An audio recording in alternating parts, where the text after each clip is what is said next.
Nou ek het gesê ek wil graag die goeie nuus, geregtigheid, onvoorwaardelike liefde, koninkryk, al die goed mee julle deel, soos ek het verstaan en wat my opgewonde maak. Maar ek wil weer na Matteus 6 gaan wat ek al bespreek het met julle, om net weer te verduidelik wat Jesus daar gesê het. En daar praat hy oor die sorge van die lewe. Die mense is bekommerd oor wat hulle môre gaan eet, wat hulle gaan aantrek, waar hulle gaan bly. Ons gaan vandag praat oor siekte, armoede, al daai tipe goeders.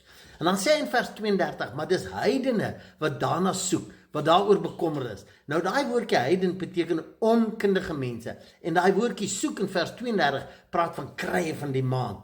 Maar dan gaan hy verder, dan sê hy in vers 33, maar soek julle eers die koninkryk van God en sy geregtigheid, en al die goed waaroor jy bekommer is, sal uitgesorteer wees, dit sal vir jou toegevoeg word.